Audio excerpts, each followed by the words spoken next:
Apa yang dikatakan oleh Muhyiddin dalam kempen dia Kemaman, ya, fatwa baru dia menyatakan bahawa dia menyeru kepada ahli-ahli UMNO di Kemaman supaya berhijrah sebagaimana hijrah Rasulullah sallallahu alaihi wasallam.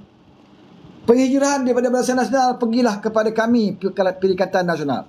Nak masuk Bersatu boleh, nak masuk PAS pun boleh, dia kata. Penghijrahan itu hukumnya harus, ya. Mungkin juga boleh jadi sunat, dia kata. Harus, mungkin boleh jadi sunat. Ni pelik ni fatwa ni, ya. Benda harus mungkin boleh jadi sunat, ya. Sebab apa jadi sunat? Sebab keluar daripada Barisan Nasional, bermakna keluar daripada Kerajaan Perpaduan, kenalah sokong pembangkang, iaitu Perikatan Nasional. Harus, ya, mungkin menjadi sunat. Pada saya, Muhyiddin ini benda basic, benda asas agama pun dia tak tahu. Walaupun dia selalu duk kata dia ni anak ulama, anak tokoh agama hebat, ya.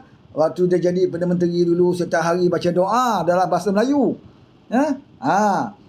Kita ingatkan dia tahulah sikit asas, ya. Kalau maksud harus itu pun dia tak tahu, ya. Seperti mana dia sebut, ahli-ahli UMNO harus tinggalkan parti, ya, dapat pahala, ya, kerana hijrah itu, ya, dan kemungkinan boleh jadi sunat. Dia harus ni perkara yang kau buat tidak berpahala dan tinggal pun tidak berdosa, ya. Harus, macam saya, harus saja saya nak minum air ni, harus, bukan sunat, bukan wajib, bukan makruh, ya. Harus saya minum air ini. Saya minum air ini hukum harus, tidak ada pahala. Kalau saya tak minum, tidak berdosa, ya. Bila masa dia jadi berdosa? Kalaulah saya minum tak baca bismillah, kan? Adalah itu kata sunat baca bismillah, kan? Tak berdosa pun mungkin tak baca bismillah. Kalau berdosa pun saya campur air-air yang mabuk dalam air ini, ya. Betul, saya minum, sengaja saya masukkan benda-benda yang haram dalam air ini, saya minum, itu barulah jadi haram, ya. Itu harus, ya. Sebab itu daripada awal lagi kita sebutkan bahawa berpolitik, memilih parti-parti politik ini adalah ijtihad, ya. Dia tidak ada secara mutlak menyatakan sokong PAS ke, wajib, sunat, makruh dan sebagainya. Tak ada, saudara. Dia adalah ijtihad politik, ya. Siasah, ya, siasah dalam Islam itu ada siasah, iaitu politik. Nak memilihnya ada ijtihad. Apa ijtihad kita? Kalau kita orang Islam, ya, kita nak memilih parti politik, kita kena memilih parti, ya, yang membawa agenda Islam, ya. Parti yang bertujuan untuk dapat kuasa, untuk meningkatkan syiar Islam, memperkasakan Islam itu sendiri, mengangkat martabat Islam. Kalau ada parti itu, maka ijtihad kita memilih parti tersebut. Bukan kerana wajib, ya, bukan kerana wajib. Kalau kerana nak jual nama agama, nak menjatuhkan hukum wajib, wajib sokong PAS. Sebab apa? PAS parti Islam. Sebab apa tak boleh sokong PKR? Pasal PKR tidak ada nama Islam, ya. Parti Keadilan Nasional, Parti Keadilan Rakyat, ya, keadilan ini tidak disebut Islam dalam parti dia. Parti kami ada sebut nama Islam, maka jatuh wajib sokong. Tak, bukan begitu. Islam tidak boleh dimartabatkan hanya dengan slogan ataupun label-label, tak boleh. Kalau ini minuman keras, arak, Carlsberg, buka stiker Carlsberg, ganti kat sini air Zam-Zam, dia tetap haram, saudara. Letaklah label kat sini air Zam-Zam ke, ya, air jampi ke, tapi kalau di dalam itu adalah minuman yang memabukkan, dia tetap haram. Dia Islam bukan pandang pada label. Kamu letaklah parti kamu Islam ke 1000 kali, ya, 2000 kali nama Islam dalam parti kamu, tetapi kalau kamu tidak melaksanakan apa yang Islam perintahkan, dia bukanlah parti Islam, ya. Islam bukan boleh di label-label.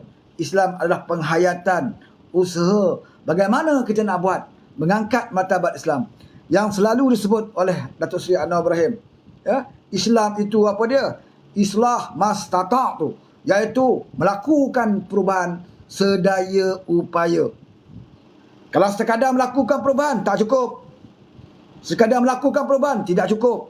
Tetapi melakukan perubahan sedaya upaya. Sama ada berjaya atau tidak, itu bukan kerja kita. Tuhan suruh kita buat. Tuhan suruh kita laksanakan. Tentang kejayaan itu kerja aku, kata Tuhan. Kamu buat dulu. Usahakan sedaya upaya kamu. Jaya atau tidak, itu kerja aku. Macam Datuk Seri Anwar Ibrahim kata, niat dia, misi dia adalah untuk menghapuskan kemiskinan tegar dalam Malaysia tahun ini. Tahun ini. Ya?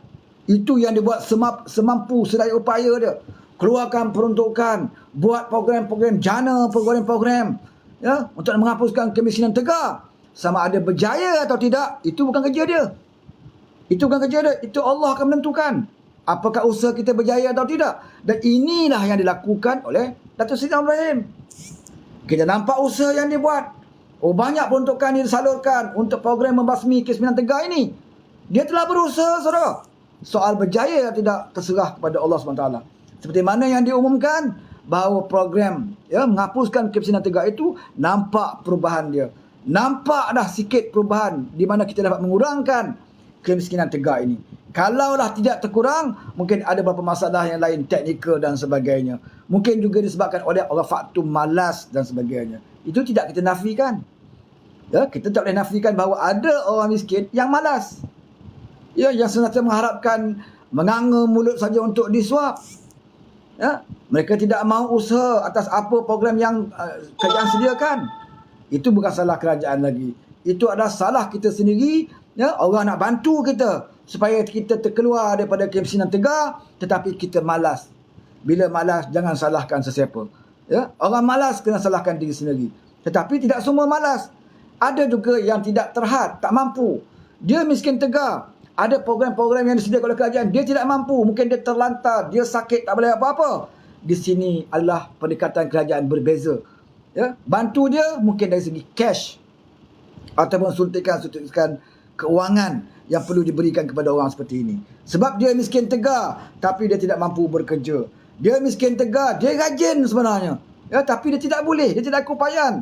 Mungkin dia sakit, ya, mungkin dia ada masalah lain yang tidak boleh nak sahut seorang kerajaan. Orang inilah Datuk Seri Anwar Ibrahim kata perlu diberikan suntikan supaya dia juga terkeluar daripada ya, kategori miskin tegar. Ini pendekatan yang dikatakan islah mastata'tu, iaitu melakukan islah, perubahan sedaya upaya. Ya, soal berjaya tidak itu bab lain. Ni ada petikai kan ni.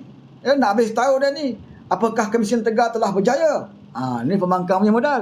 Zaman dia dulu usaha pun tak ada. Tak ada usaha langsung. Usahakan usaha, bercakap pun tidak. Tak ada program. Tak ada program untuk basmi kemiskinan tegar, tak ada. Duk asyik bagi duit tunai lah. BSS ni. Dulu BSS. STR. Duk bagi tu lah. Ya, BRIM ni.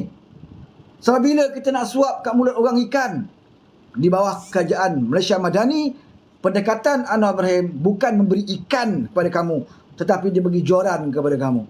Supaya kamu berusaha. Kami bagi kamu joran. Kamu mancinglah ikan. Ya, mungkin kamu dapat hari ni ikan besar. Besok mungkin kecil sikit. Besok besar sikit. Tapi adalah rezeki kamu.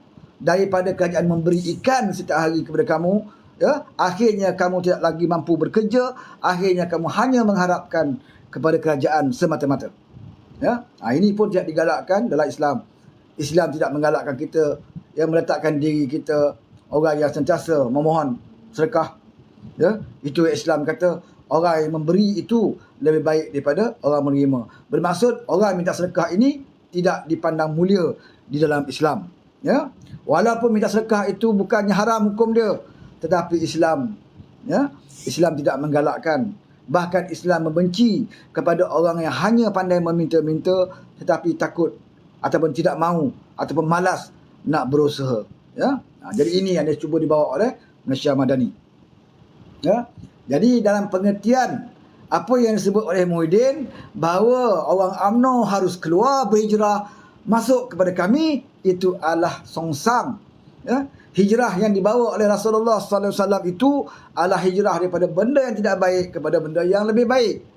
Itu hijrah. Apakah keluar daripada Barisan Nasional yang hari ini bersama dengan Kerajaan Perpaduan nak mengangkat martabat Melayu, nak mengangkat martabat Islam, nak mengangkat martabat negara kita ke arah yang lebih baik, ya, apakah kita nak keluar daripada kumpulan ini, pergi kepada kumpulan-kumpulan pengkhianat. Yang jelas adalah kumpulan pengkhianat.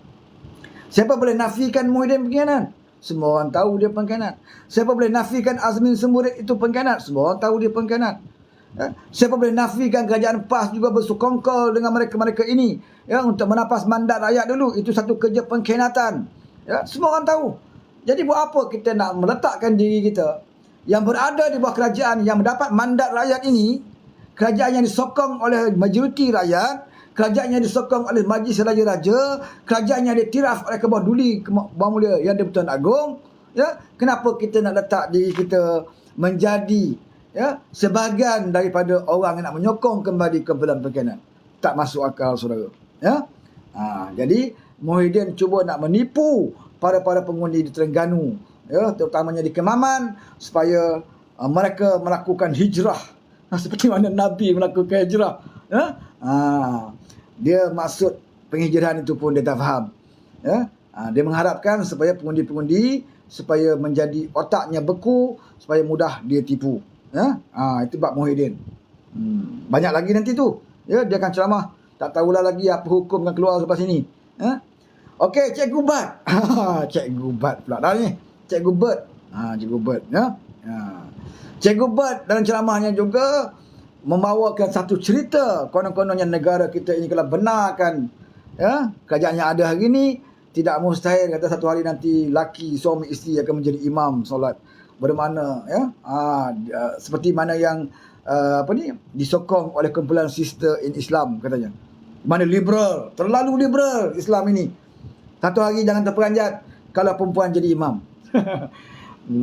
Bila Cikgu Bat nak cerita tentang Sister in Islam ini, saya minta Cikgu Bat berguru dan juga merujuk kepada penasihat parti PAS, iaitu Mahathir Mohamad. Cikgu Bat kena merujuk dengan dia dulu. Ya? Dengan orang tua saka ni. Orang tua saka ni pun bukan jalan-jalan orang. Dia adalah penasihat kepada parti Islam. Dia adalah penasihat kepada Haji Hadi sekarang ni. Jadi Cikgu Bat kena jumpa dengan Mahathir Mohamad. Tanya Mahathir Mohamad, wahai Mahathir Mohamad, ya, apa kedudukan anak kamu Marina Mahathir di dalam Sister in Islam? Tanya dia dulu. Tanya Mahathir Mohamad, apa yang kamu nasihatkan kepada anak kamu Marina Mahathir, ya, di dalam kaitannya dengan Sister in Islam? Yang aku cukup marah dengan Sister in Islam ini, kerana Sister in Islam ini menyokong liberal Islam. Ya, satu hari nanti perempuan akan jadi imam kepada lelaki. Ya, perjuangan Sister in Islam. Kalau biarkan kerajaan Madani ini perintah, satu hari nanti, ya, fahaman Sister in Islam ini akan merebak di bawah kerajaan Malaysia Madani. Sebab itu saya nasihatkan Cikgu Bat, ya, mintalah petua daripada Mahathir Mohamad. Tanya Mahathir Mohamad, ya, tentang anak dia Marina Mahathir di dalam Sister in Islam. Kalau saudara-saudara nak tahu, ya, apa kaitannya Marina Mahathir dengan Sister in Islam ini, saudara boleh Google. Type saja Sister in Islam, kemudian type Marina Mahathir. Saudara akan tahu bagaimana penglibatan anak Mahathir Mohamad ini di dalam Sister in Islam yang ditakuti sangat oleh Cikgu Bert ni. Ya? Logiknya kalau Mahathir sendiri tidak boleh menasihati anak dia, ya, tidak boleh menasihati anak dia, mana mungkin, ya, Mahathir Mohamad boleh menasihati Hadi Awang? Ya? Bahkan kita tahu cerita satu ketika dulu, waktu dia balik daripada Mekah, orang pernah tanya Siti Hasmah, ya, sampai bila, ya, Datin Hasmah ni nak pakai tudung, ya, nak tutup aurat dia. Orang tanya Siti Hasmah. Siti Hasmah jawab apa? Saya nak pakai, tapi Mahathir tak bagi. Ini dulu viral ni, ya, dulu viral. PAS pun pernah viral kan. Waktu itu PAS lawan Mahathir. Ya, bagaimana Siti Hasmah kata dia nak pakai tudung, dia nak tutup aurat, tapi Mahathir tidak benarkan. Oleh itu saya taat dengan suami saya. Jadi apa yang kita nak sebut di sini, kalau Mahathir sendiri tak boleh membenarkan isteri dia memakai tudung, nutup aurat, ya, bukan boleh menasihati, dia sendiri tak benarkan. Tak benarkan. Mana mungkin, ya, Mahathir boleh menasihati Hadi Awang dalam isu agama. Dan Mahathir Mohamad ini pula dipilih sebagai tokoh menjadi penasihat pada parti PAS di 4 buah negeri. Kita nak pilih penasihat ni, biarlah penasihat ni kurang-kurangnya lebih baik daripada kita. Lebih baik daripada Haji Hadi. Lebih baik daripada Muhyiddin. Penasihat, orang yang lebih tahu, lebih pengalaman, lebih bagus daripada kita, barulah kita letak dia sebagai penasihat. Tetapi kalau orang tu hancus, lebih teruk daripada kita, ya, letak dia sebagai penasihat, maksudnya apa? Maksudnya bukan kamu nak dengar sangat nasihat dia, tetapi sebenarnya kamu nak gunakan dia, ya, untuk agenda kamu. Ya, sebab kamu tahu Mahathir, musuh politik dia adalah Anwar Ibrahim. Ya. Din Cirit tidak mampu, ya, untuk menjatuhkan Anwar Ibrahim dari segi politik. Jauh bezalah. Din Cirit tidak akan mampu nak menggugat Anwar Ibrahim. Haji Hadi memang tak mampu langsung usahakan Anwar Ibrahim. Haji Hadi ni, ya, waktu zaman Muhyiddin jadi Perdana Menteri, Ismail Sabri jadi Perdana Menteri, dia pun tak mampu nak pertahankan dasar PAS di bawah kerajaan 33 bulan. Ya. Bila Din Cirit mengambil keputusan mengangkat judi daripada 8 ke 22, Haji Hadi tak mampu nak bersuara. Diteruskan pula oleh Ismail Sabri, Haji Hadi tak mampu nak bersuara. Di bawah kerajaan 33 bulan, 14 lebih konsert luar negara dilakukan di bawah kerajaan 33 bulan. Di bawah kerajaan Melayu Islam, kerajaan Perkhidmatan Nasional, Haji Hadi tak mampu bersuara, saudara. Maksudnya, Haji Hadi tidak mampu untuk menegur Muhyiddin. Haji Hadi tak mampu nak tegur Ismail Sabri. Ya. Oleh kerana itulah dia mengambil, ya, Mahathir sebagai penasihat dia. Sebab dia kata, aku lemah tenaga batin. Aku tak mampu nak lawan Muhyiddin. Aku tak mampu nak tegur Muhyiddin. Apatah lagi Muhyiddin lantik aku sebagai duta khas bertaraf menteri. Ya, maka aku tidak mampu lagi nak menegur dia. Ya, buatlah konsep sebanyak mana sekalipun. Ya, konsep LGBT bilis tu pun buatlah sebanyak mana pun. Aku tak mampu. Ya, naiklah judi balik semula kepada 22 kali. Aku tak mampu. Sebab aku dah ada jawatan. Aku jadi duta khas Timur Tengah bertaraf menteri. Gaji aku besar, kedudukan aku besar, keistimewaan aku banyak. Cukuplah setakat ini. Waktu dia jadi kerajaan. Hari ini, hari ini saudara, kalau saudara dengar dia berucap dan ceramah, seolah-olah semua ucapan pimpinan PN itu ucapan daripada ulama-ulama muktabar dunia. Kalau hari ini, Cikgu Bat pun dah macam ustaz, saudara. Cikgu Bat pun ceramah dah macam ustaz Cikgu Bat. Al-Fadil Ustaz Cikgu Bat. Oh, dah tahulah kita pasal haram-haram ni. Ya? Oh, dah pandai dah. Konsep sana ini mencemarkan kedudukan Islam terancam dengan konsep baru, satu konsep besar 1 tahun. Itu pun kamu luluskan dulu. Coldplay tu kamu yang luluskan. Ya, kamu yang luluskan. Dilaksanakan buah kerajaan Madani. 1. Dia punya heboh macam nak kiamat esoknya. Seolah-olah murtadlah umat Islam seluruh Malaysia dengan hanya konsep Coldplay. Tetapi Allah tunjukkan kepada kita dalam masa yang sama berlaku pula konsep di Kelantan. Bukan setakat Coldplay. Coldplay itu pun tak ada dah sampai ke pusat bawah-bawah dada dan ke bawah peha-peha ni, tak ada, saudara. Tapi di Kelantan, ya Allah. Tapi bila kita petikaikan di Kelantan, para ulama mereka, penyokong-penyokong mereka ada dalil. Mereka mengatakan konsep itu memang untuk bukan Islam. Bukan untuk kami, tapi kami buat terbuka. Tang dia boleh pula untuk orang Islam, bukan Islam. Habis selama ni konsep yang kita buat ni memang khusus untuk orang Islam ke? Tak ada, saudara. Ya, tak ada. Samalah dengan tempat kamu. Bahkan kita lebih ketat, ya, dalam menentukan garis panduan konsep. Coldplay baru ni, ya, seperti mana Wabi Fahmi Fadil sebut apa? Kita ada kill switch. Kill switch. Cakap orang putih lah pula malam ni. Ya? Ada kill switch. Maksudnya apa? Maksudnya kalau dalam konsep itu berlangsung, terlanggar saja, ya, peraturan, kita terus tutup, matikan switch. Supaya malam itu juga terhenti konsep. Kamu baliklah. Yang bayar tiket pandai-pandai kamu lah. Penganjur tanggunglah. Ini cara kita benteras. Langgar saja, serta-merta kita batalkan. Seperti mana konsep sebelum ini. Yang ada adingan dia bercium atas pentas tu. Kan? Dia bercium saja, terus penganjur stop. Penganjur kena tindakan, artis-artis balik naik terbang belah. Ada satu malam lagi, langsung dibatalkan. Ini cara kita. Tapi apa yang berlaku di Kelantan? Dia, kerajaan negeri mengaku telah melanggar enactment hiburan di Kelantan. Dah tahu ada langgar. Tapi kenapa biarkan sampai selesai? Dah selesai baru bising. Kenapa tak hentikan suatu pelanggaran itu berlaku? Sebab apa, saudara? Sebab tidak ada pemantauan. Enactment hiburan di Kelantan tu, ketat, saudara. Ya, ketat. Undang-undang dia ketat. Tetapi bila konsep dilakukan, pakaiannya pun ketat. Ketat atas, ketat bawah. Dalam ikut peraturan adalah enactment itu, berlakunya pengasingan lelaki dan perempuan. Pengasingan itu, kalau tengok pada di enactment. Tetapi apa yang berlaku di lapangan, pengasingan itu berlaku di antara baju dengan seluar. Seluar pendek diasingkan dengan seluar panjang. Seluar pendek bagi paha putus. Sambung pula dekat bagi lutut seluar dia. Dekat atas ni dada putus. Sambung pula bawah pusat. Itu pengasingan juga. Itulah hebatnya Kelantan berbanding dengan konsep hiburan Kelantan Pusat. Kita buat peraturan, kita kawal, kita ada pemantau. Kamu langgar, kill Swiss. Kamu tanggunglah. Sebab kamu nak buat konsep. Kamu kena ikut peraturan kami. Kamu langgar, serta-merta stop. Tapi tidak berlaku di negeri mereka. Konsep berjalan sampai selesai.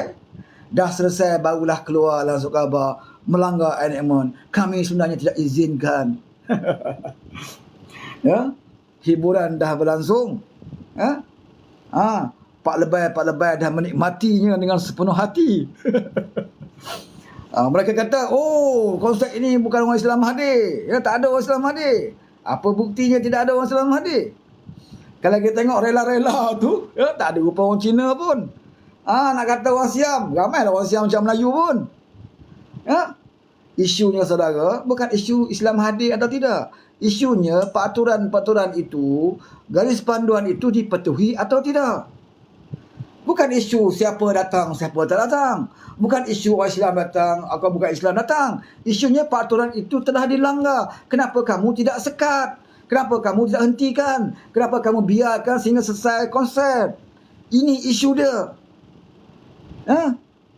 Tapi biasalah orang on.